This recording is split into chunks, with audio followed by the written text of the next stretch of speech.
7 o'clock, so I'm going to start.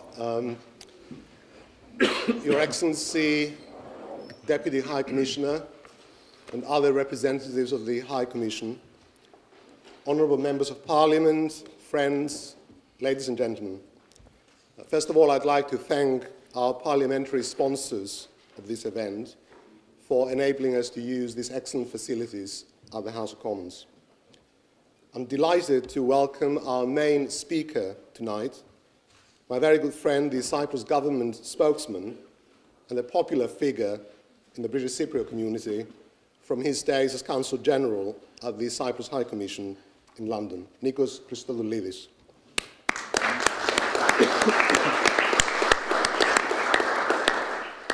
Nikos was appointed government spokesman by President Anastasiadis about a year ago, so he's eminently well placed to provide important insights into the latest developments on the island. I would also like to extend a very warm welcome to our parliamentary friends who are here with us tonight, Sir Alan Meale, who needs no introduction, and of course David Barrows as well, who's very well known to all of you. We will be joined by others later, but there are votes taking place, particularly in the House of Lords, so there will be other parliamentarians joining us in the course of the evening. I have counted that this is the 14th meeting that I've had the privilege to chair at the British Parliament since my election to this position. And I'm sorry to say that little of substance has changed in relation to the island's division on the ground in Cyprus in the last 8 years that I have performed this role. Turkey remains defiant, an occupying force unwilling to take the steps which will bring unity to Cyprus as well as stability to the island and the wider region.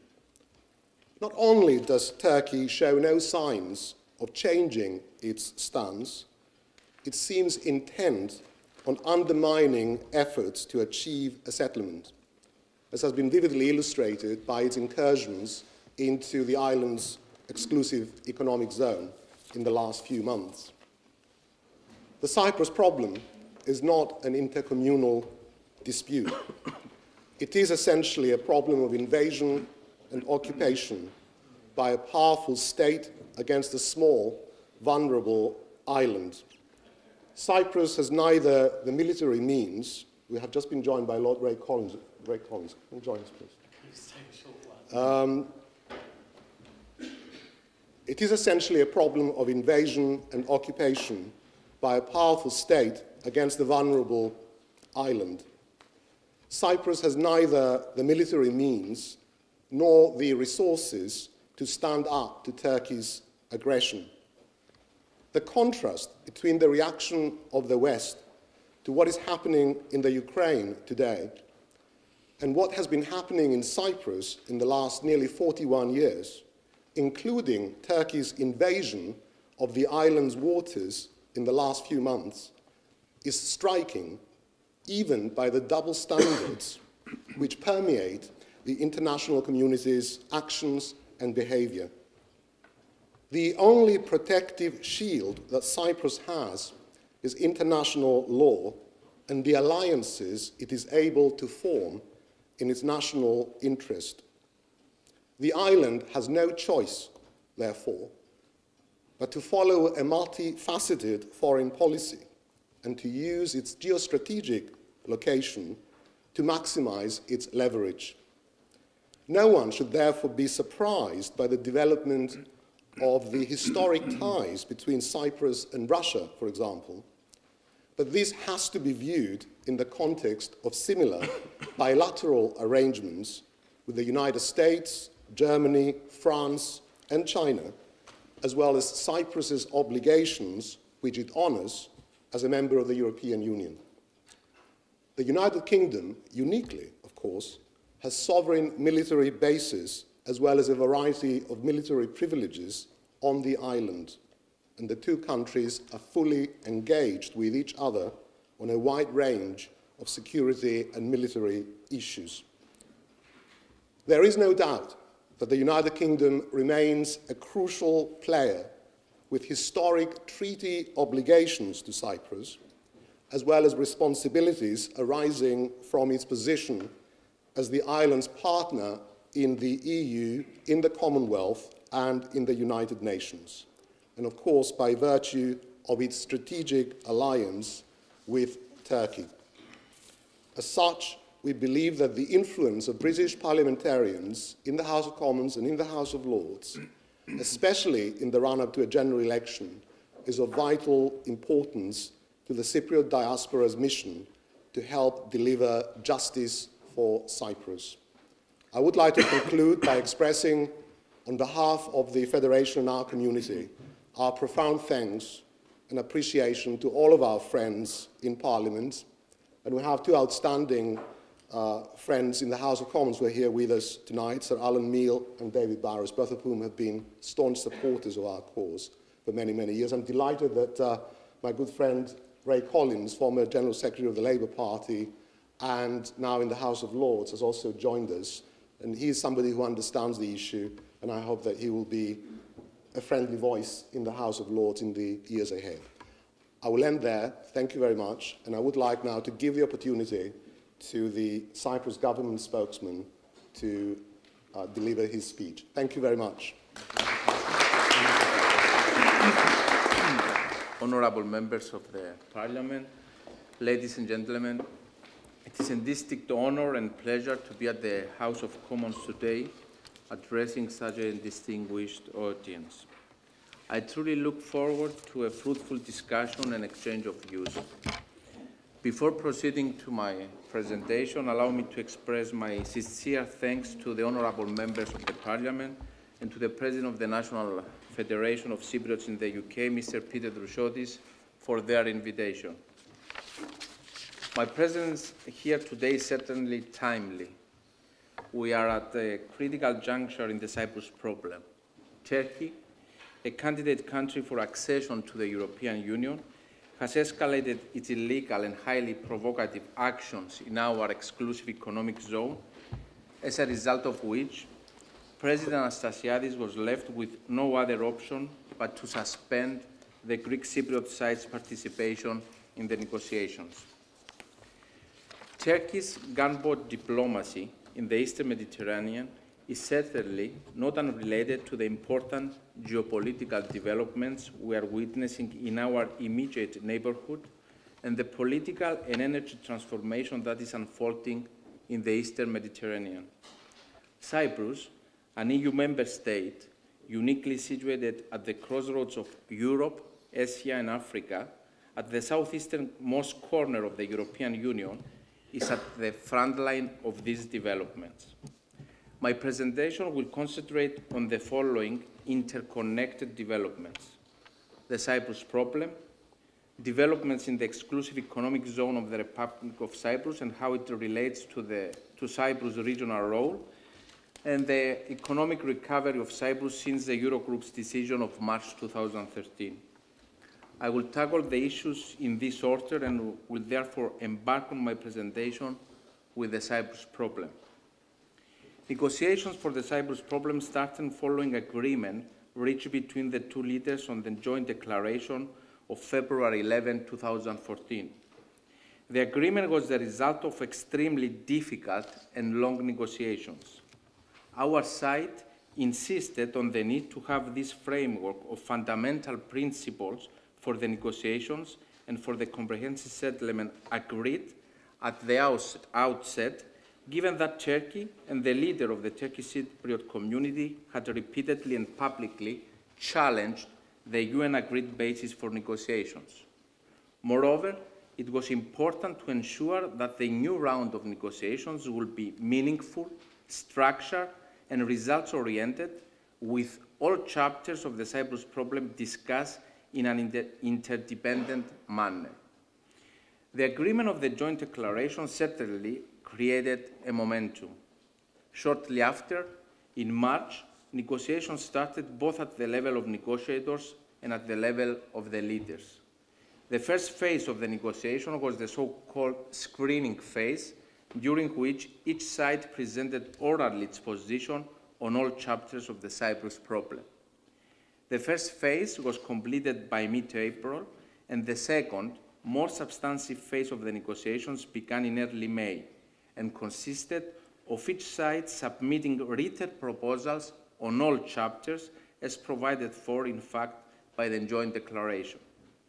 By the end of July, the second phase was concluded, at which point efforts focused on the methodology to be followed during the third phase of the negotiating process, with the aim of moving the process forward and bringing the two sides closer together. It is worth noting that perhaps for the first time, the two sides exchanged written proposals for all chapters. At this moment, at the end of August, the UN Secretary General appointed a new special advisor on the Cyprus problem, Mr. Espen Barth Eide. We welcomed the appointment of an experienced EU-oriented politician and expressed readiness to work closely, constructively, and in good faith with him in order to achieve tangible progress. Mr. Eide was immediately active upon appointment. Following a joint meeting of the leaders of the two communities with the special advisor on September 17, 2014, we were able to overcome the obstacles encountered as regards the methodology that would govern the third phase of the negotiating process. In this respect, it was agreed that the third phase of the structured negotiation would aim to bridge the gaps through negotiation on all chapters in an interdependent and results-oriented manner as provided for in the joint declaration. An agreement was also reached to start the next phase of the progress on October 9, with the first package of chapters to include the chapter of governance and elements of the chapters of property and territory. Developments created real hopes and expectations that prospects for progress were created. As such, our side prepared intensively not only for the meeting of October 9, but overall for the new negotiating phase. Ladies and gentlemen, only 6 days prior to the start of the new round of the negotiations, at the moment when important momentum was created, Turkey, a candidate country for accession to the European Union, contradicted all expectations by its partners, by the United Nations and the European Union, and acted contrary to the obligations assumed as part of its accession negotiations.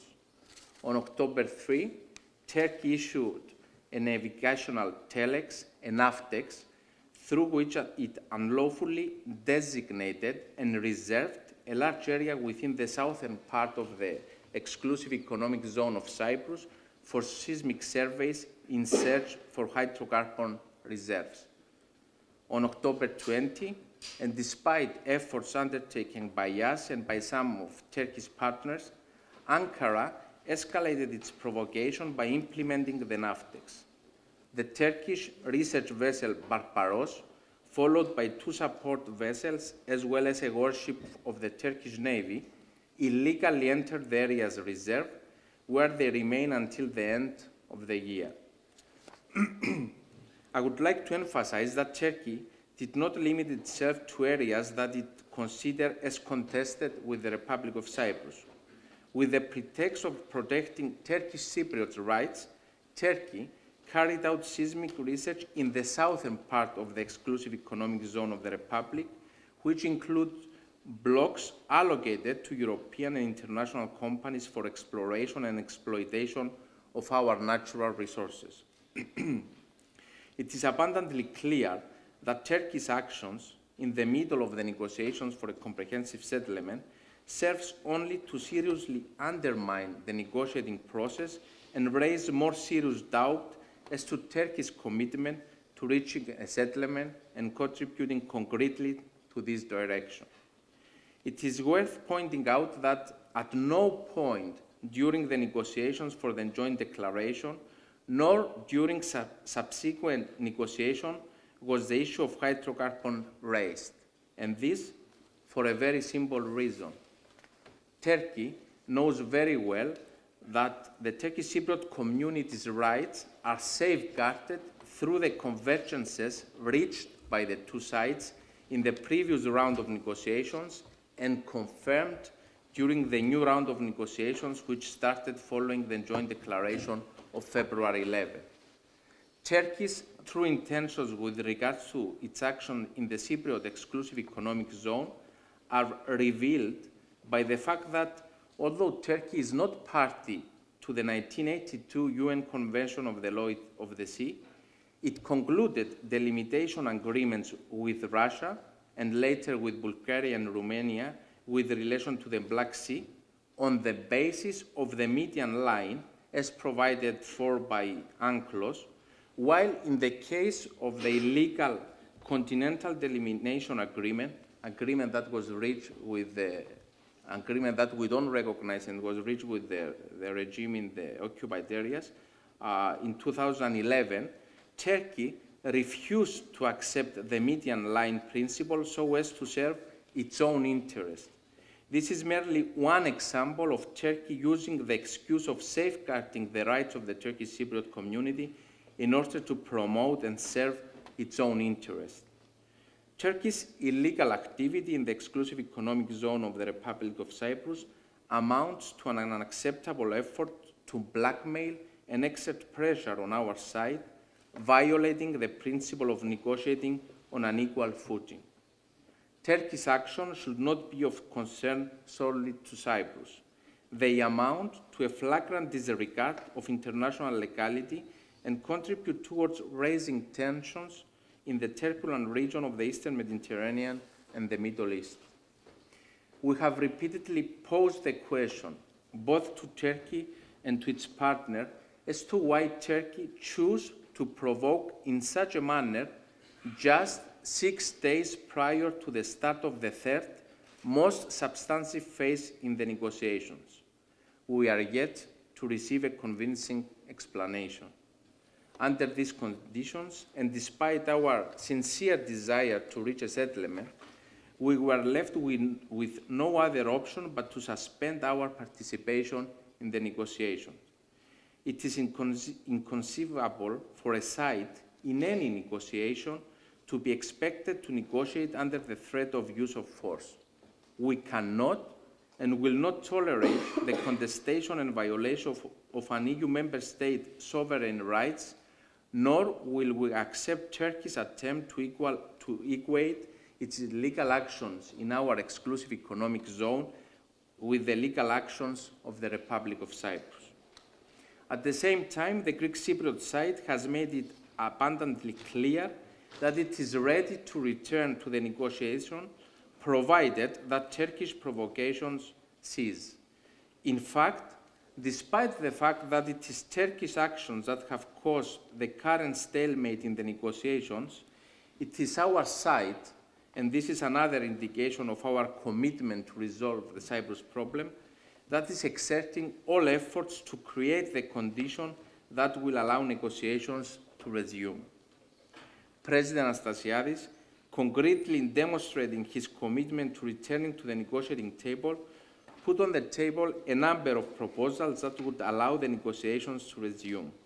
These proposals were unfortunately rejected by the other side. The last effort was the culmination of intense consultations of the special advisor with our side and with Ankara, and built on President Anastasiadis' proposal to discuss any remaining issues regarding the natural wealth of the country at the end of the negotiations, when a solution will be approaching and when maps and territorial readjustment will be discussed at the same time.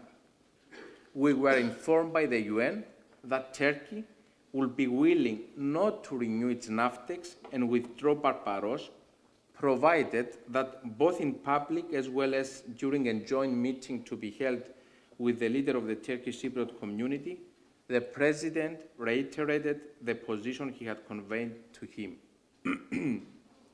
Despite strong internal reactions by a number of political parties, President Anastasiadis defied the significant political cost he will suffer and issued a public statement on January 5, honoring what the UN Secretary General's special advisors had requested him to do in order to resume negotiations. The statement states the obvious, that the participation of our Turkish Cypriot compatriots in issues that relate to the management and exploitation of the natural wealth of the country requires the solution of the Cyprus problem on the basis of all that has been so far agreed.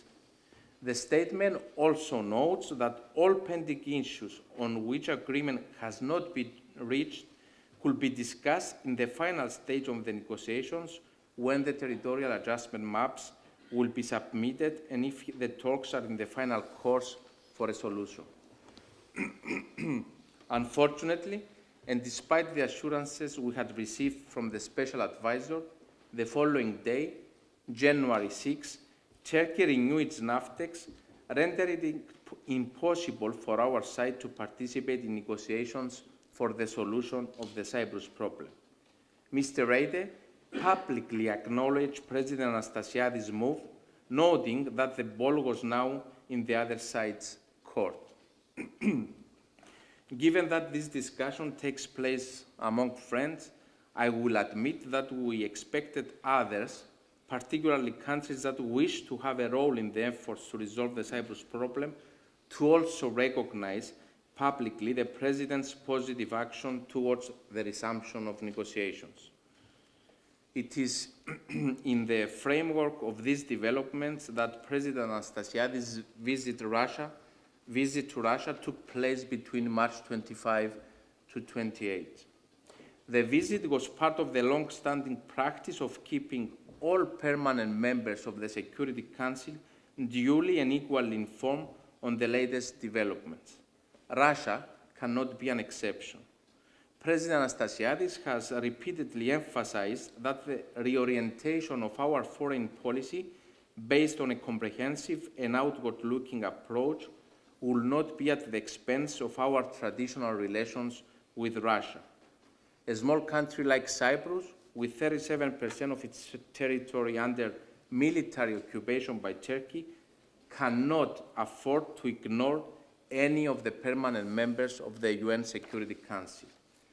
While the agenda of the discussions included bilaterals such as tourism, economic issues and energy, the future of EU-Russia relations through the prism of the Ukrainian crisis, international current affairs with emphasis on the volatile situation in the Eastern Mediterranean, then defining parameter for the timing of the visit and the center of the focus of discussions was the Cyprus problem.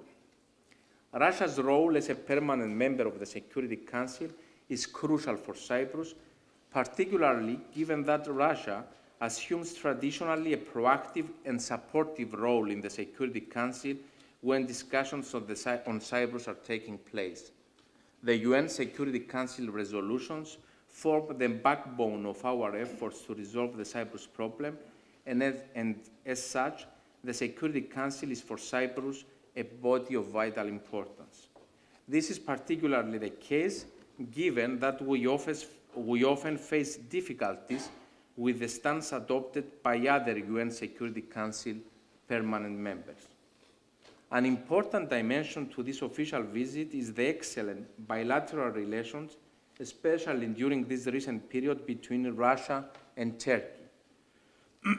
I want to remind you that during President Putin's recent visit to Ankara, this was reconfirmed and was evidenced through the signing of important bilateral agreements, for example, in the energy sector. Our unwavering commitment to a solution leads us to use all available means to convey messages to Turkey through its partners. The President's visit to Russia was no exception. The visit by President Anastasiadis received intense media scrutiny.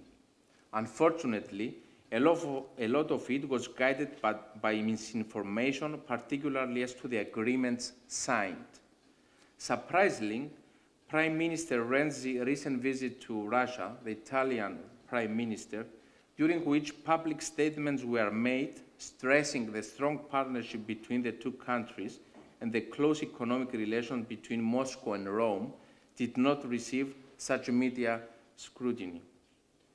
Reports on President Anastasiades' visit often ignore the fact that in all meetings, President Anastasiades pressed the EU's united and principled stand on the Ukrainian crisis, the necessity of respecting Ukraine's sovereignty and territorial integrity, as well as the need to implement existing agreements. President Anastasiades underlined in his meetings that President Putin's contribution is imperative in order to sustain the fragile ceasefire, thereby paving the way for alleviation of the humanitarian crisis and assisting the creation for conditions of stability in the country and for normalization in EU-Russia relations. During the visit, agreements on combating terrorism and fight against drug trafficking, as well as an agreement on military cooperation and a memorandum of understanding on naval cooperation were signed. The agreement on military cooperation updates and codifies the ongoing framework of operational cooperation between the two countries, cooperation that is multifaceted, considering that the backbone of our national defense equipment and material is Russian. And I'm sure that all of you know why it is Russian. The Memorandum of Understanding on Naval Cooperation spells out existing naval aspects of this cooperation in an implementing document for improved operation purposes on a case-by-case clearance by Cypriot authorities already provided to the Russian fleet. It is important to bear in mind that this kind of facilitations have been made for a number of other countries. For example, following the crisis in Lebanon in 2006, and more recently, in providing an operational base for the common operations of the United Nations and the Organization for the Prohibition of Chemical Weapons for the removal of chemical weapons for Syria, as well as providing ad hoc politico-military facilitations in ports and airports to third countries such as the US, UK, France, Canada, Germany, China, and others. The rationale behind this document is linked with Cyprus' aim to utilize its geostrategic location as stable refugee hub in cases of humanitarian assistance, search and rescue, as well as evacuation of civilians from the region of the Middle East. They also specify our commitment as a coastal state to the turbulent area of the Southeast Mediterranean to contribute in collective efforts to effectively address such threats.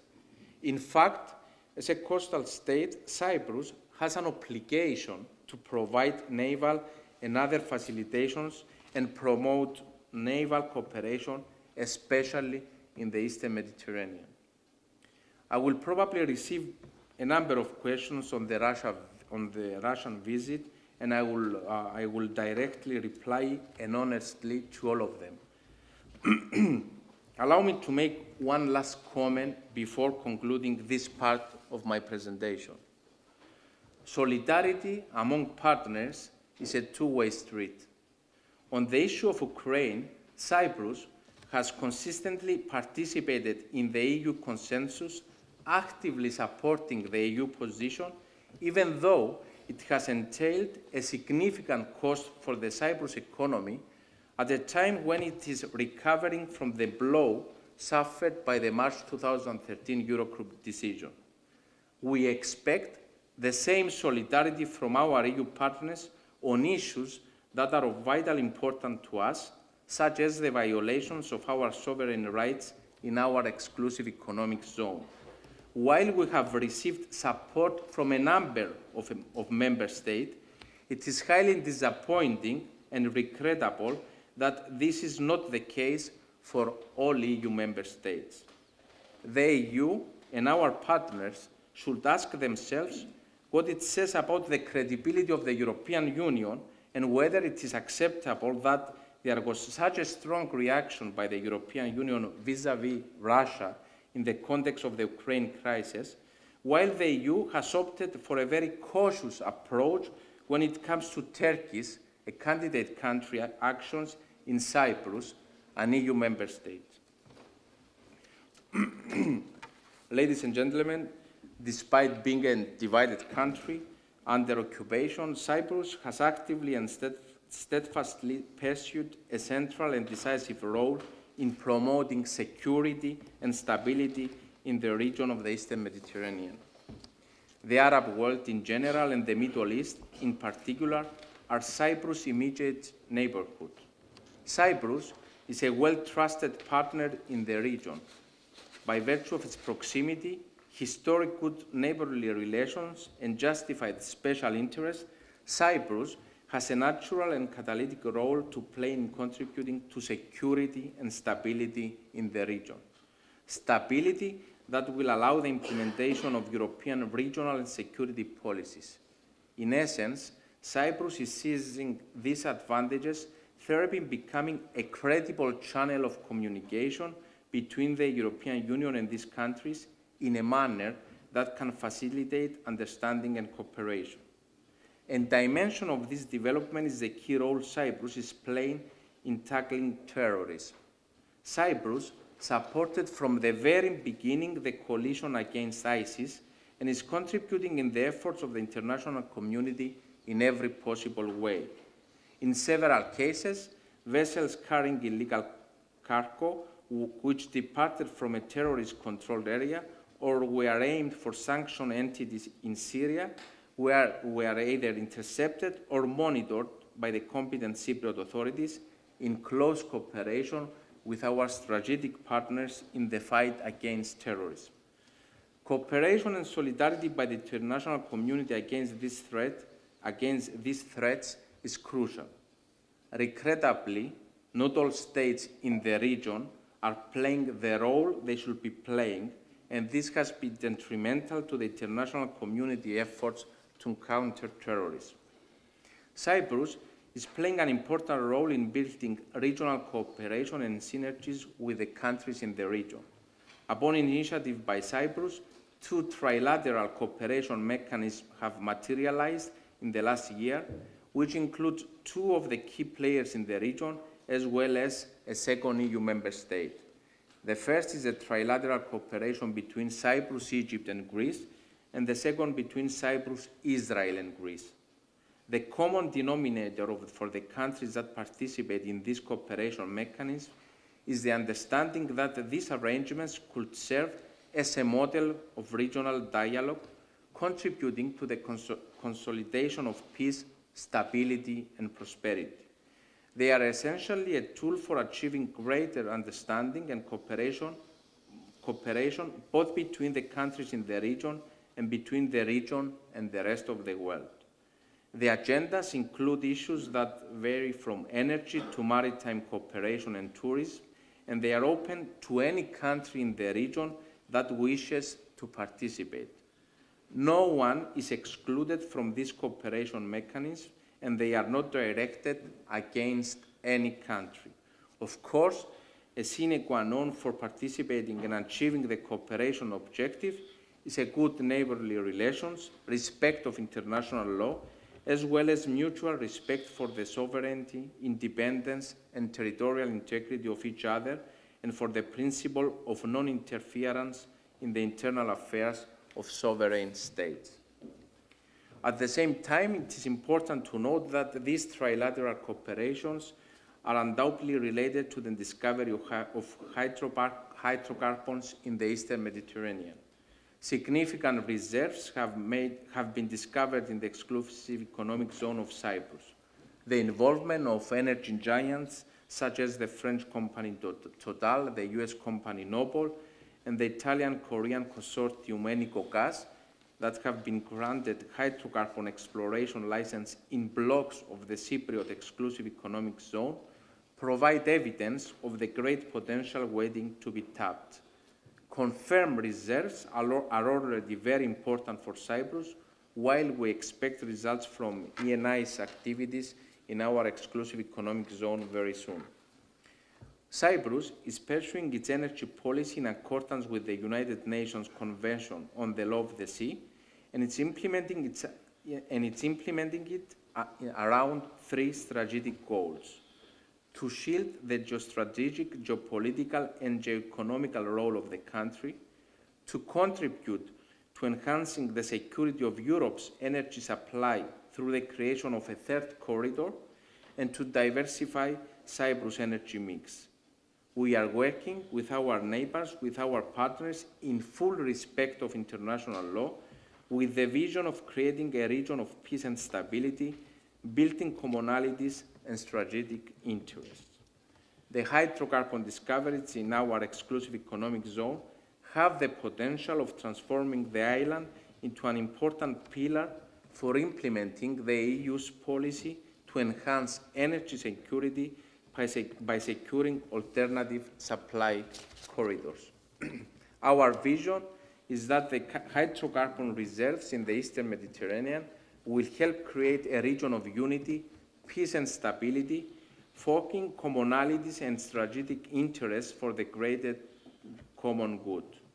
The Eastern Mediterranean's natural gas could very well become the 21st century coal and steel community from which the EU was born, bringing peace to a troubled region. Dear friends, I will conclude my presentation by shortly referring to the economic developments in Cyprus, the unprecedented bail-in model, which was applied for the first time in the case of Cyprus, was a strong blow on the island. It resulted in an economic crisis that can only be compared to the one that followed the 1974 Turkish invasion. Yet, despite the soothsayers and their ominous predictions, Cyprus managed to turn the economic crisis into an opportunity to reform and restructure. Bold and painful measures had to be taken to prevent our economy from collapsing and remain a constructive partner within the European Union and the Eurozone. The faithful implementation of an ambitious program of economic reform and consolidation and the sacrifice made by the resilient Cypriot people that have been decisive are delivering tangible and positive results in a shorter time window than initially expected.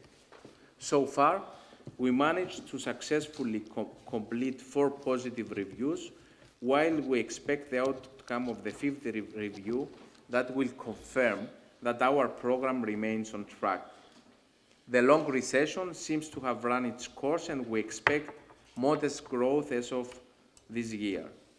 The unemployment rate, although still at unacceptably high levels, has also started declining for the first time since 2008. As regards public finances, Cyprus has managed to exceed targets by considerable margins without increasing taxes or making socially painful budget cuts. Substantial results have been achieved in the banking sector as well. The banks have been restructured and recapitalized and are refocusing their operations with a prudent, risk-based approach to lending. The recent reduction in interest rates is an important development, as it has a direct impact on the lives of the Cypriot people. These achievements allowed the government to relax capital controls imposed in March 2013 earlier than expected. The gradual upgrading of the Cyprus economy by credit rating agencies, along with the return of Cyprus to the international markets just a year after the signing of the MOU, and with a favorable interest rate, sends a strong message that there is trust in our economy. The government focused from the outset on attracting much-needed investment in the country, and we are seeing a gradual flow of investment, which is very important in restarting our economy. Of course, we have not yet reached the end of the road, but we're certainly approaching the end of the economic crisis, a crisis which has had an enormous impact on the people of Cyprus, who have stoically worked with the government in order to achieve the results I have presented.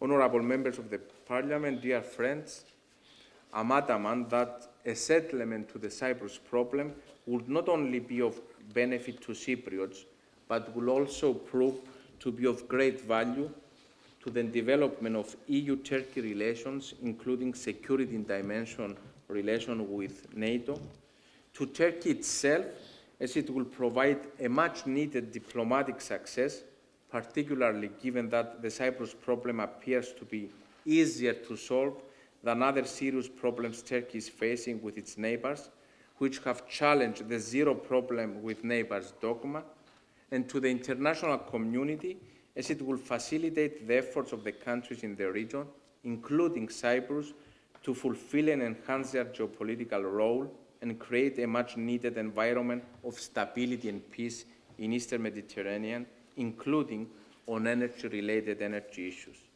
We hope and work towards the creation of those conditions that will allow the negotiations to resume in a substantial manner and not merely to have negotiations for the sake of negotiations. I will repeat that we remain deeply and sincerely committed to a solution. It is our country that is divided and under occupation. It is us who want to live in a reunited, prosperous European country. We therefore want a solution more than anyone else. For us, there is no plan B to a solution that reunifies the island and its people. Allow me to conclude by saying that the European Union has an important role to play in our efforts, given that Cyprus will continue to be an EU member state following a solution. At the same time, the United Kingdom, an important partner of Cyprus, also has an important role to play. We are ready to work closely, always in transparent manner, in order to reach a settlement to the Cyprus problem, reunify our island, and live peacefully with our Turkish Cypriot compatriots.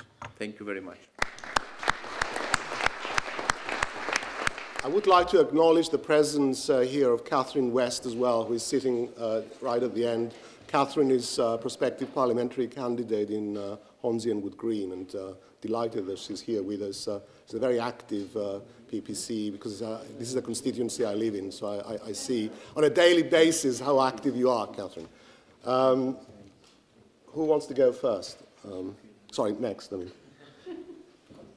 David Barrows. David Barrows. The other side of the house. It's a great pleasure. I'm just considering my family responsibilities now. What age it ends? With 6 children, maybe I thought now that guilt that I should be getting back home. But it's a great pleasure to be here. And Peter, thank you very much for bringing together. Nikos, it's excellent to see you again.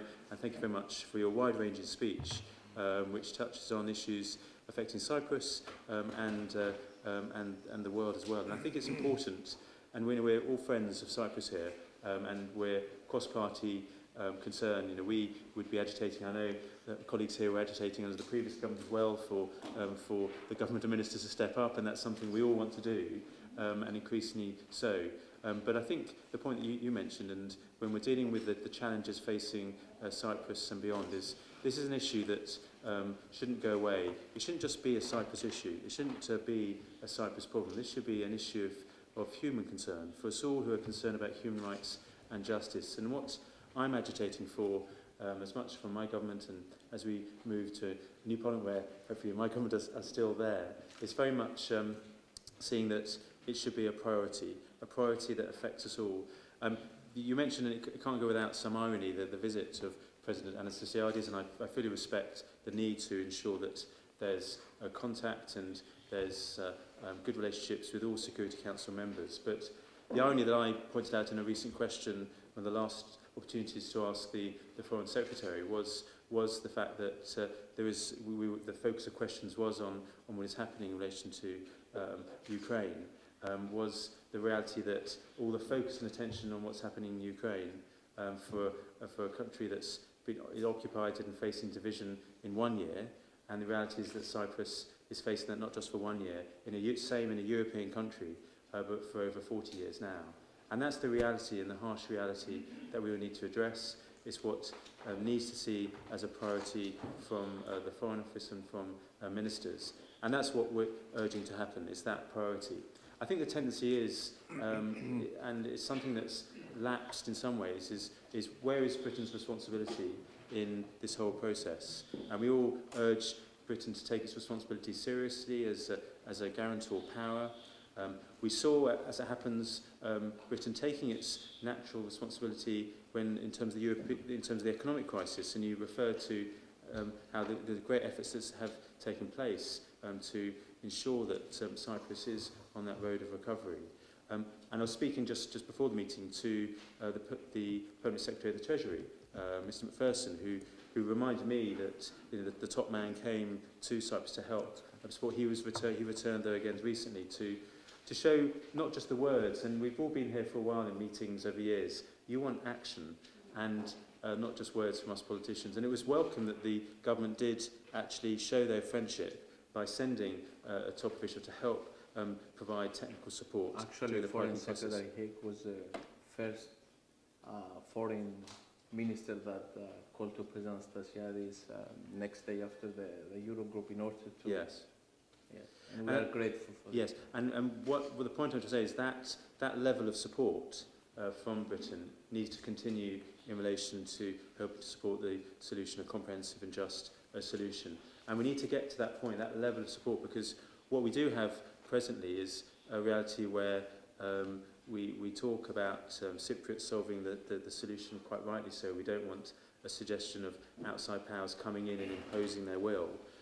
We then have the next down the line European Union, as they have a crucial role to play in helping to support a solution. And then we almost have, towards the end of the backstop, we have Britain.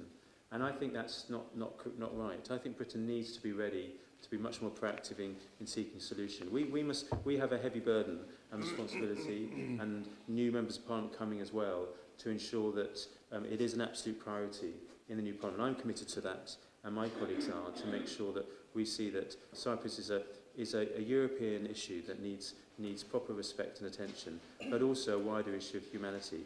Just the other point to mention is, just a couple of weeks ago we had a meeting with the Famagusta Association, hosted it. Interestingly, it was a bi-communal meeting where there was a call for the return of Famagusta to its lawful inhabitants.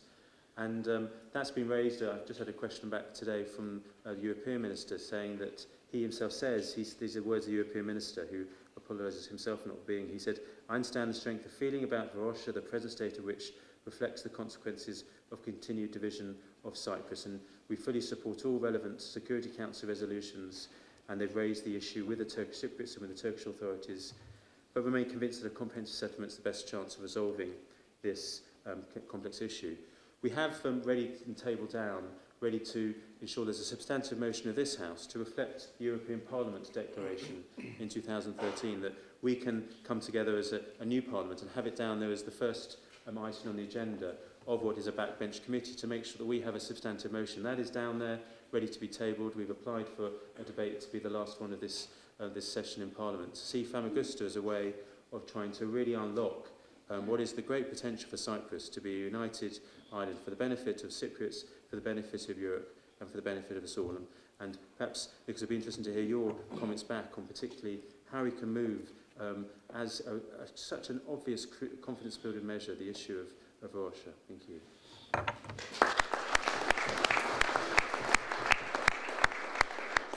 But I would like to think, regardless of the result, regardless of who's in power, we will have a collective voice in terms of speaking up for Cyprus.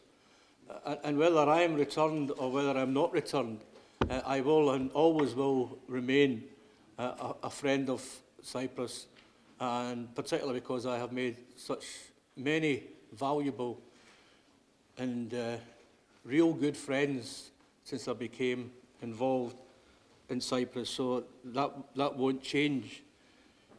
But David has already alluded to the question of Ukraine and Russia. And for my sins of 2 reports I'm responsible for as a member of the Council of Europe. The first one was the missing persons in Cyprus, which we carried out almost a year ago.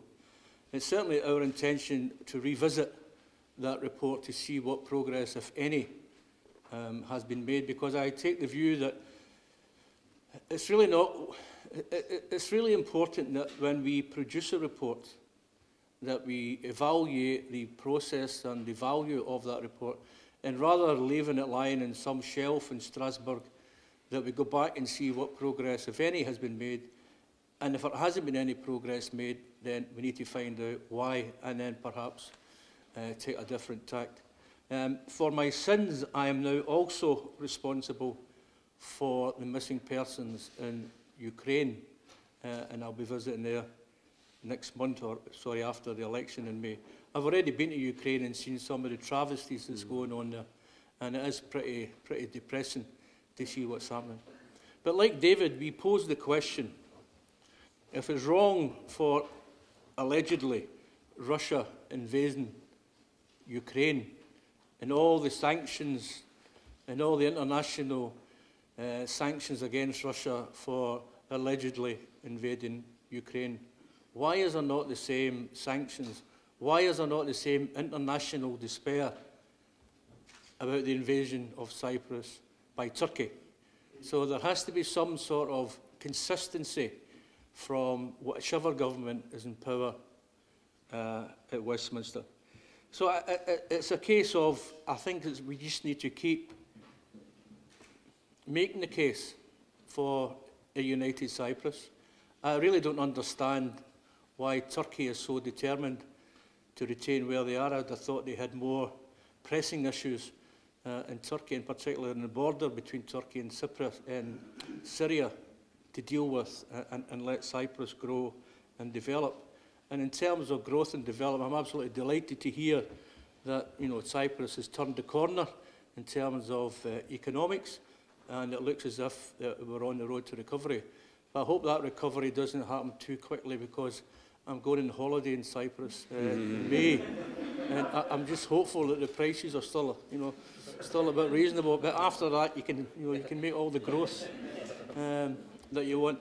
But seriously, I mean, it goes without saying, this is a non-partisan issue. That all parties agree that Cyprus is on the side of the angels. They do deserve a better deal than what they're getting, and I can well understand people's frustration at the length of time that is taken. And regardless of which government is in power, we will continue to press. And that's the important thing. And as I've said in many occasions, Cyprus hosts the British defence systems on their island. And I genuinely do think, as a result of that, then Britain, we as politicians, should put a wee bit more pressure on Turkey, and indeed America, because America uses that base in Cyprus as well, to get some sort of reciprocal agreement that if Cyprus is kind enough and good enough to give us that facility on their lovely island, then we should be doing a wee bit more to help them when it comes to negotiations. And it really is frustrating in Turkey in terms of negotiations. It's obvious that they're not taking the negotiations seriously. We need to find a way to make sure that we can do all we can, whether it be in the UK government, whether it be in the Council of Europe, whether it be in the European Parliament, to make sure that we force Turkey to do the right thing and end this occupation, this illegal occupation on a member state.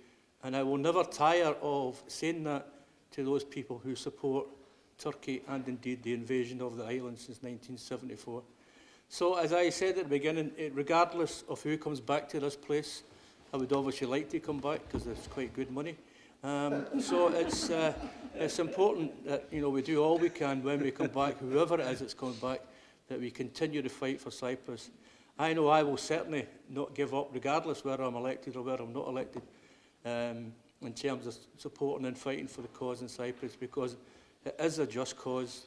You've had tremendous tolerance, tremendous frustration at just exactly what has not been happening, and I applaud you for that. But please, please believe us when we say we will continue to do all we can to make sure that Cyprus is returned as a free and independent country within Europe, a peaceful country at ease with itself, and the foreign invaders go home as quickly as possible. Thanks.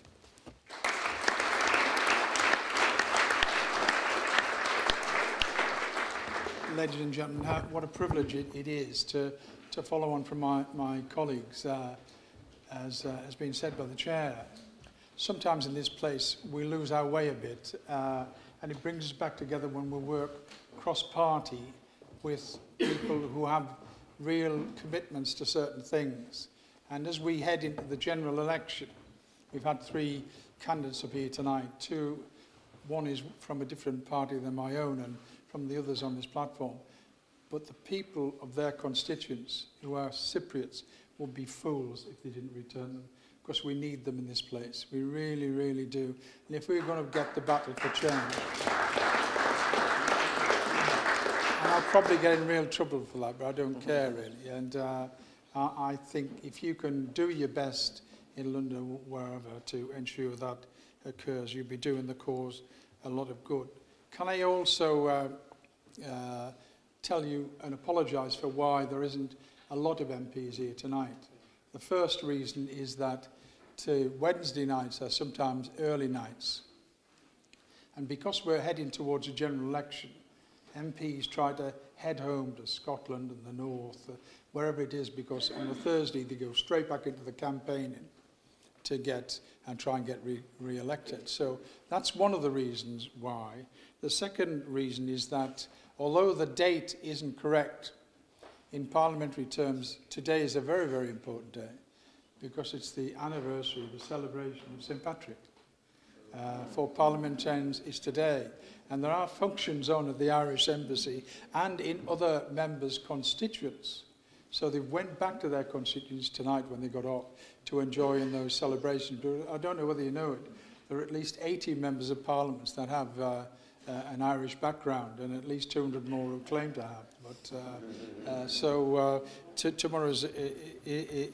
today is a very, very important respect. And also, I just want to follow on from David and Gareth. They have talked about being fathers and having children.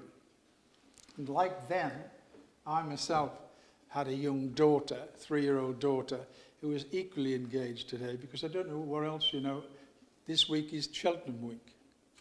And my daughter ran the 5:25. And I not only own her, I bred her. So I unfortunately couldn't get there to witness her come third, as a matter of fact, to come third in the things. So tonight is very, very important. And I want to first of all thank the government spokesman for coming along, and also to thank him for 1 or 2 other things that Cyprus do. First of all, for our bases on your island. We're extremely grateful for all the help and support you give them. And also when our people are injured in the field in Afghanistan and Iraq in particular and elsewhere, they come back and they reside not in some army base or air force base, but actually in your hospitals. And the finest surgeons in Cyprus are used to get them to recover. And you get little credit for that and little acknowledgement of that. Which we all know it in this place because we talk to the forces under our influence, and we learn of all these things. The second thing is also the personnel on those bases, which you put up with, sometimes very difficult situations you put up with, and you deal with them civilly, and we're grateful for that, and the support you also give to the expatriates who live on your island. We've now calculated tens of thousands of people. And as Gareth actually said, you're a real partner since joining Europe, a real partner with Britain. You mostly vote with us all the way through and all the things that go on in the Council of Ministers, and we're very, very grateful for that. And we've got many times when there are real issues that are important to Britain, you actually support Britain in their endeavours. But last but not least, I've just mentioned a little while ago, and people sometimes in Britain, the general public, don't realise it. We have bases there on our island. But they're more than just bases of late time for people to train and be there as a force and everything. They're actually active services. The Air Force lately in Iraq, not in Syria, but in Iraq, and playing a meaningful part, also in Libya, and also in Afghanistan, with all the troops on the ground and in the air in that respect. And your country, although has a particular position on defence matters, have stood aside and said, we support this endeavours because we know how important it is. You haven't actually rowed and said, you're not going to do that from our soil. We're actually going to support you in those endeavours. And when the worst happens at all, you've actually said, we'll help you recover from that. We're very, very grateful, not just for saying it, it's an issue, but we have thousands, tens of thousands of people who are engaged in these battles, and their safety is supreme to us all. That's one of the things we're elected to do, to safeguard our people. So your participation and support as our allies is mainly. But final thank you to you, and please take this back to your President. We're extremely grateful for the support you give to the diaspora in the UK. I am frequently getting help from your government and your spokespeople for a whole range and variety of issues, and I see the work that your diaspora do here through the communities. And we're very, very grateful for that. And last but not least, I'm going to blame you for something, because in about, what is it, 10 weeks' time, whatever it is, we have a general election. It's your fault. You invented democracy, and actually we have to pay the consequences very, very soon. Now, the other kind of things that happen, dictatorship, tyranny, feudalism, all of that is fairly easy. You just get into it and you do what you like. But democracy is absolutely difficult. And you're at the receiving end of that difficulty at the moment. All these things you've done in the wider world to create and maintain the democratic process and develop it into what it has to be, you're feeling the consequences of not actually getting democratic means back in your direction. And I was interested to hear the spokesperson talk about Turkey's participation at the present time in negative stance. And I purposely went out and read all the documentation on the UN resolutions which he referred to in his speech. And they're absolutely all correct, but it goes worse than that. There's not just the two examples of Turkey showing that they accept the variation on economic zones. There are about 20 or 30. Those are perhaps one or two of them.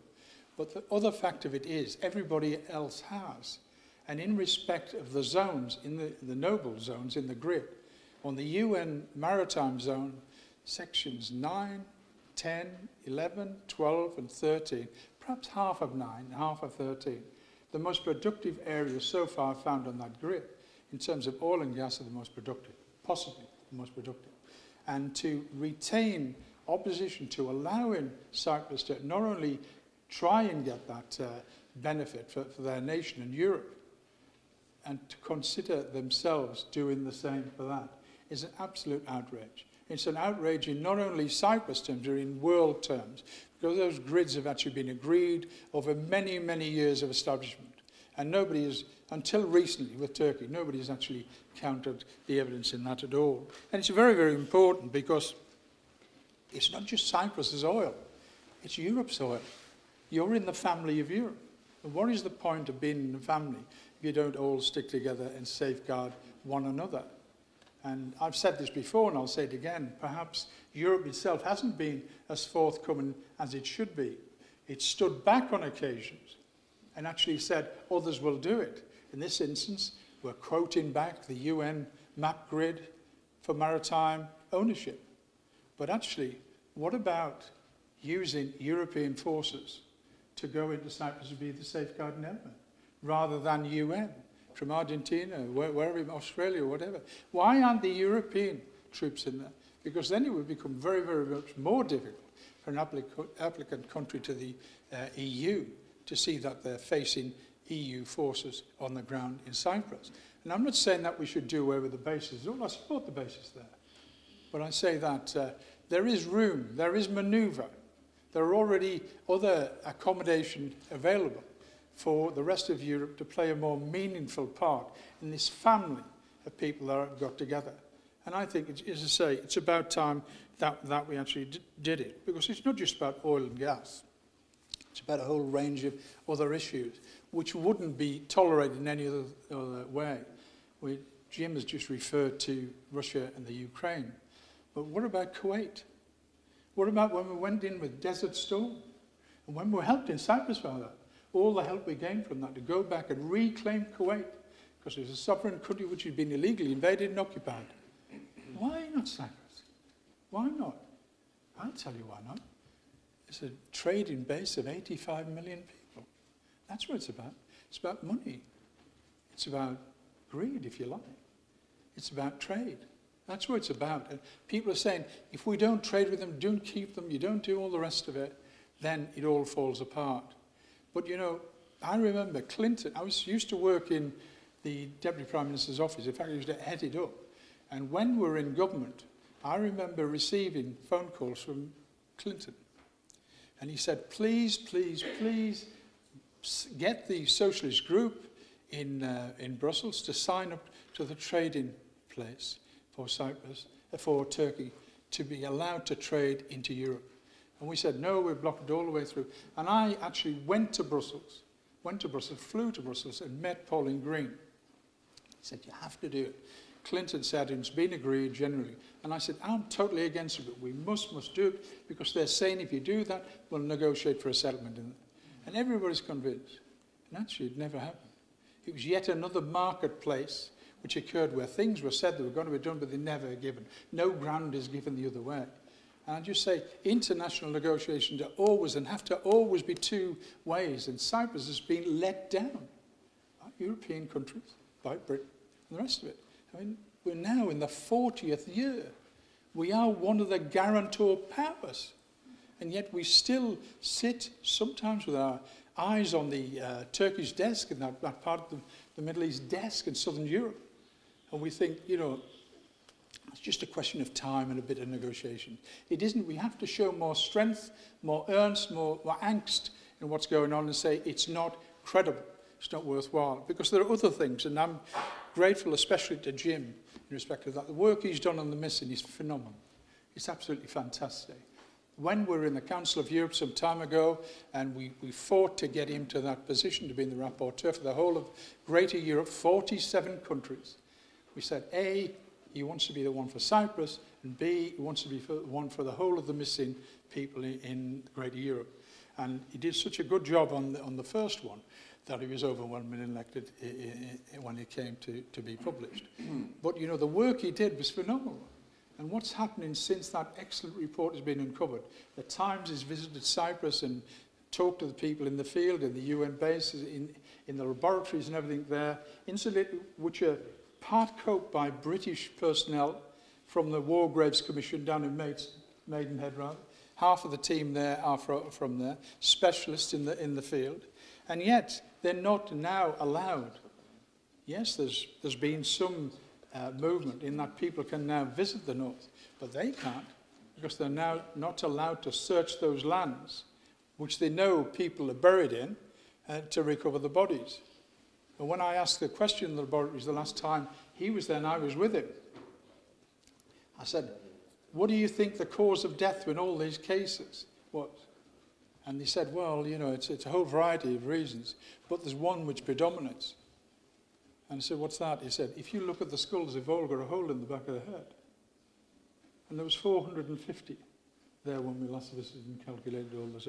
So we have a responsibility because there are still over 1,000 more still about. People have a lot of information that we can get into. And basically, we know that because we've asked Turkey to allow us into the information bank that they've got on the activities of the armed forces there and the records which are kept. It's been denied, been totally and absolutely denied. So we're blocked from going into the areas which contain, we think, graves. And the second reason, we're not even allowed access to it. Now, there can be no solution to Cyprus disunification whatsoever unless we say we start with the missing and everything's got to be turned over. Everything. Every piece of information we've got, because it will never end. Nelson Mandela said a number of years ago that unless we have peace and reconciliation, there will be no settlement in South Africa from apartheid or any of the rest of it. So we have to uncover everything that we've got on both sides. And there are people on both sides of this false boundary which have the ability to influence it. It could be the church, it could be politicians, it could be army or Air Force personnel. But they're there and they know they're there and they can do it. And so can we. The British government can also do it. And we can insist on doing just that. So what I'm going to end with is just to remind you, I keep saying this over and over again, we're in Europe, and Europe is very, very important. But don't think that we let Cyprus in Europe because it was quite good to expand. It was a nice place to go for your holidays or something like that. Everybody in the world tried to stop Cyprus going into the European Union. Everybody in the United States. They all came on and said, we don't think it's a good idea. But we said, and Robin Cook went to Helsinki, and I was with him, and I signed the accord, not for any reason for I wanted to. I signed the accord because there was a bloke on the round digit which was going around. It was my turn, and I signed it, and I was there. Very historic. We said, we will not allow anybody to dictate whether a person comes into the European Union. We insist that Cyprus is allowed in, and Turkey has no veto whatsoever in Europe, particularly as it's not a member. So we stopped that and we got it in. But we didn't do it simply because we thought it might solve a problem or two. We did it because it was common sense. I'll tell you why. It has the second largest shipping fleet in the world, in the fastest growing channel of water, ocean, anywhere in the world that's taken the trade through it. And when this oil and gas comes, it's even more than that. It has a window into space, one of the 6 places on the planet that has a window into space that can gather telecommunications. And telecommunication is the future of the world. And if you doubt that, why do you think Britain's there with its listening station? Why is France being there? Why is Greece there? Why is the Americans there? Because it's one of the windows into space. And that's invaluable. It's fantastic. You also have a better trading relationships with the world. You're much better in the Middle East and Africa and Eastern Europe, far better than Britain, who's messed up most of it all the way through it. And despite the financial difficulties that you have in the field, you have your own stock exchange and you have your own banking stage. And you all say, well, the banks, you know, they've done this, that. They did them here just the same. But you've got the banking, you've got the stock exchange. And do you understand what would have happened if Cyprus wasn't? At some point, some clever person will come along and say, how about Cyprus being offshore? That would have caused immense difficulty for the whole of Europe. And so it was better to have you inside the tent rather than outside the tent. That's the reality. So we're grateful, and you're a full partner, but you're not in for an excuse for somehow or other allowing a situation to be solved. You're in there because you're a real partner in a real family in Europe. The question is whether we as a family are willing to make demands. And there are a number of things that we have to do in respect of that. We have to demand of Turkey, not just ask, but demand the removal of all its troops from the island. They have no right to be there. They're there illegally, occupying land and property, and also posing a danger to the whole of Europe, not just Cyprus. So we need that. That's the first and foremost. We need also to do what the Lazidis case did in Europe. The Lazidis case said, these people have had their homes and property taken away from them, and we rule that they should be allowed to be recompensed for that. They didn't say they had to sell their property. They had to be recompensed for people using that property over a simple period of time. We want all of those homes and properties returning to the rightful owners. We want the return of artifacts. Artifacts which have been stolen and many destroyed throughout the world. We talk now, and I'm one of the people who agree with, about the return of the Elgin marbles, but there's a huge tranche of stuff which has been removed from Cyprus and spread all out in private collections around the world. That all has to be returned. We need also, last but not least, we have to reunify the island in its entirety. We cannot have a place in Europe, in the family, in the geographical area that says it is wrong for any citizen to move anywhere there throughout that area. Now they're saying, well, we'll allow you to move, providing you're a peaceful person, all the rest of it. That's not true. Cypriots have still been denied access at will into their own land. And it's got to be totally wrong. What we need in Cyprus in general, both north and south, is freedom of movements, and, if you like, the demilitarization on both sides, which Cyprus Republic has offered, and get civil uniforms the order of the day and not army, air force, naval uniforms. When we get to that situation, we have freedom of movement and acceptance that we all live in a family, then we'll make some headway forward. Unfortunately, there's a bit of a way to go yet, but after the next election, I can tell you, all the people who's been here tonight and are on this platform tonight, we'll all be there and doing the best we can. Thanks.